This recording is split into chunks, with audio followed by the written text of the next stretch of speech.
5 साल का कार्यकाल और 3 साल में इस्तीफा, ये बात कुछ हजम नहीं हुई। आखिर क्यों? क्या कारण है? क्या आपने जानने की कोशिश भी की? देखिए, इस वक्त उपराष्ट्रपति जगदीप धनखड़ के इस्तीफा की बात जो है वो सुर्खियों में बनी हुई है। सवाल लोगों का यही है कि अचानक से क्यों उन्होंने इस्तीफा दिया है। हालांकि लोगों का यह भी कहना है कि जरूर नीतीश कुमार को उपराष्ट्रपति बनाने के लिए जगदीप धनखड़ को उनके कार्यकाल पूरा होने से पहले ही इस्तीफा देने पर मजबूर किया गया। लोगों के मन में जो कयास आ रहे हैं वो लोग लगा रहे हैं। मामला कुछ दिनों तक चला, लेकिन असली वजह कुछ और ही है। भारत का प्रधानमंत्री आज विश्व के शीर्ष नेताओं में गिना जाता है। जब ऐसा हो रहा है तो मेरा किसान परेशान क्यों है, क्यों पीड़ित है? Why the farmer is stressed? नमस्कार, आप देख रहे हैं न्यू इंडिया न्यूज नेटवर्क में नेहा द्विवेदी आपके साथ। इस वक्त ये कहने में कोई संकोच नहीं होगा मुझे कि उपराष्ट्रपति जगदीप धनखड़ का इस्तीफा साफ दिखाता है कि इस देश में लोकतंत्र की आवाज को किस तरह से दबाया जा रहा है। चलिए अब हम आपको बताते हैं कि असल में ये कारण क्या है। जगदीप धनखड़ के इस्तीफे की वो कहते हैं कि कुछ तो मजबूरियां रही होंगी दोस्त, यूं ही इंसान बेवफा नहीं होता। देखिए, कोई भी उच्च पदाधिकारी अगर कोई आदेश पारित करता है या फिर उसके कोई मीटिंग में बुलाता है तो पार्टी के नेताओं का कर्तव्य होता है कि उसका सम्मान करें और उसमें शामिल हों। लेकिन अगर कोई शामिल नहीं होता है तो वो उस अधिकारी का अपमान होता है।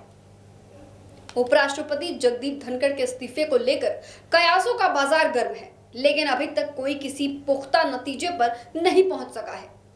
एक बात तो बिल्कुल तय है कि जगदीप धनखड़ साहब ने अपने से यह इस्तीफा नहीं दिया है और इसके पीछे दिया गया उनका स्वास्थ्य का कारण भी कहीं ना कहीं सही बात नहीं है। यानी धनखड़ साहब ने व्यक्तिगत मजबूरियों और परेशानियों के चलते यह इस्तीफा नहीं दिया है। वह किसी भी अपमान को सहते हुए कुर्सी से चिपके रहने वाले जीव हैं और उनकी चमड़ी बहुत मोटी है। और वैसे भी जो शख्स किसी दूसरे का जिस हद तक अपमान करने के लिए तैयार रहता है उसमें खुद भी उतना सहने की क्षमता होती है। एक बार नजर डालें तो पहले सोमवार को शाम को अचानक ये खबर एक फ्लैश होती है कि उपराष्ट्रपति जगदीप धनखड़ ने स्वास्थ्य कारणों से अपने पद से इस्तीफा दे दिया और इस बात को काफी सुर्खियों में चलाया गया। हर ओर इस्तीफा इस्तीफा इस्तीफा करके खबरें चली, जो कि सच नहीं है। और उनका इस्तीफा चुपचाप स्वीकार भी कर लिया गया, ये सबसे बड़ी बात है। तब तक सत्ता पक्ष के किसी शख्स का या फिर किसी मंत्री का या फिर किसी सांसद का कोई बयान सामने नहीं आया इस्तीफा के विरोध में। मानो सत्ता के गलियारे में सबके मुंह में दही जम गई हो। आजकल एक क्लिप सोशल मीडिया पर बहुत तेजी से वायरल हो रही है, जिसमें मंच पर भाषण देते वक्त उपराष्ट्रपति जगदीप धनखड़ साहब कृषि मंत्री शिवराज सिंह चौहान को आदेशित करते नजर आ रहे हैं कि राज्य में किसानों की मांगे लंबित हैं, उसे जल्द से जल्द पूरा किया जाए। अब ये बात सत्ता पक्ष को चुभ गई, क्योंकि जगदीप साहब का ये बयान सरकार के किसान नीति पर असर कर रहा है। यानी उपराष्ट्रपति की यह पहल सरकार की नीतिगत स्थिति में हस्तक्षेप था। धनखड़ जी अपने बड़बोलेपन के लिए हमेशा से जाने जाते हैं और संसद से कई ऐसी वीडियो क्लिप भी उनकी वायरल हुई हैं जो अक्सर उनके बड़बोलेपन को दिखाती हैं। जैसे उसी कड़ी में एक बार फिर उन्होंने अपने लिए लक्ष्मण रेखा भी क्रॉस कर दी, जब उपराष्ट्रपति जैसे संवैधानिक पद की गरिमा को तार-तार करते हुए उन्होंने सुप्रीम कोर्ट पर हमला कर दिया। उन्होंने सुप्रीम कोर्ट पर न केवल भ्रष्टाचार का आरोप लगाया, बल्कि जस्टिस यशवंत वर्मा वाले मामले में सवाल उठाया।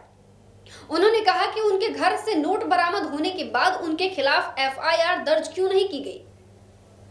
और इसी तरह से एक और मौके पर वह सुप्रीम कोर्ट की घेरेबंदी से बाज नहीं आए थे, जब सुप्रीम कोर्ट ने राज्यपालों और राष्ट्रपतियों के लिए किसी बिल पर फैसला लेने के लिए समय सीमा निर्धारित करने की बात कही थी।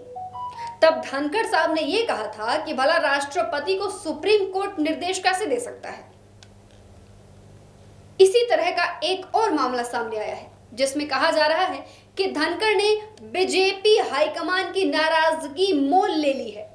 वे हैं जस्टिस शेखर यादव के खिलाफ विपक्ष द्वारा दायर महाभियोग प्रस्ताव को आगे बढ़ाने का मामला। आपको याद होगा, इलाहाबाद हाईकोर्ट के एक न्यायाधीश शेखर यादव ने न केवल विश्व हिंदू परिषद का मंच शेयर किया, बल्कि उस मंच से उन्होंने घोर सांप्रदायिक भाषण दिया, जो न तो किसी जज की गरिमा के अनुरूप था और न ही सभ्य समाज में उनकी कोई जगह थी। सुप्रीम कोर्ट ने उस भाषण का संज्ञान जरूर लिया और जांच भी बैठाई, लेकिन कार्यवाही के नाम पर सिफर रहा। मामले को विपक्ष ने उठाया और उसने उनके खिलाफ संसद में महाभियोग चलाने का प्रस्ताव दे दिया, जिस पर कई विपक्षी सांसदों ने हस्ताक्षर भी कर दिए। अब जब सारे काम धनखड़ साहब ही कर रहे हैं, लेकिन रास्ता कभी कभी उनका बहुत आक्रामक होता है, इसलिए भी ये सारी जो मामले हैं, ये सारे मुद्दे हैं, ये भी इनके इस्तीफा का कारण माना जा रहा है। हालांकि देखिए, कह सकते हैं कि इरादा सही है लेकिन रास्ता गलत। जिस तरह से वो अपने आक्रामक रवैये में आ जाते हैं धनखड़ साहब, जिस तरीके से वो किसी की भी बेइज्जती करने से बाज नहीं आते हैं, जिस तरह वो सच को खुलेआम सबके सामने लाना चाहते हैं, हालांकि पेशे से वकील होने के कारण भी वो राज्यसभा में एक बार इन न्यायाधीशों के लिए बात करने के लिए एकदम आतुर थे, लेकिन कहीं ना कहीं उस बात की अवहेलना कर दी गई। शिवराज सिंह चौहान कृषि मंत्री को जिस तरह से उन्होंने आदेशित किया, ये बात कहीं ना कहीं सत्ता पक्ष में खटक गई। तो कैसे कोई बर्दाश्त कर सकता है? सत्ता में कोई और, हुकूमत कोई और कर रहा है। देखिए, एक म्यान में एक ही तलवार रह सकती है। इस बात का जीता जागता उदाहरण है जगदीप धनखड़ का इस्तीफा। आप क्या सोचते हैं इस खबर के बारे में, हमें जरूर बताइएगा। फिलहाल के लिए बस इतना ही। जुड़े रहिए हमारे साथ और देखते रहिए new India news network. Bharat का प्रधानमंत्री आज विश्व के शीर्ष नेताओं में गिना जाता है। जब ऐसा हो रहा है तो मेरा किसान परेशान क्यों है, क्यों पीड़ित है? Why the farmer is stressed? ये बहुत गहराई का मुद्दा है। किसान अकेला है जो असहाय है। He doesn't decide what he can decide. कृषि मंत्री जी, एक एक पल आपका भारी है कि कृपया करके मुझे बताइए, क्या किसान से वादा किया गया था? और वादा किया गया, वादा क्यों नहीं निभाया गया? और वादा निभाने के लिए हम क्या कर रहे हैं? गत वर्ष भी आंदोलन था, इस वर्ष भी आंदोलन है।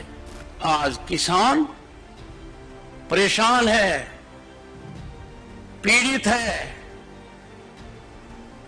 आंदोलित है। किसान के साथ जो वादा किया वो पूरा क्यों नहीं हुआ? किसान को जो भी कीमत देंगे उसका 5 गुना देश को मिलेगा।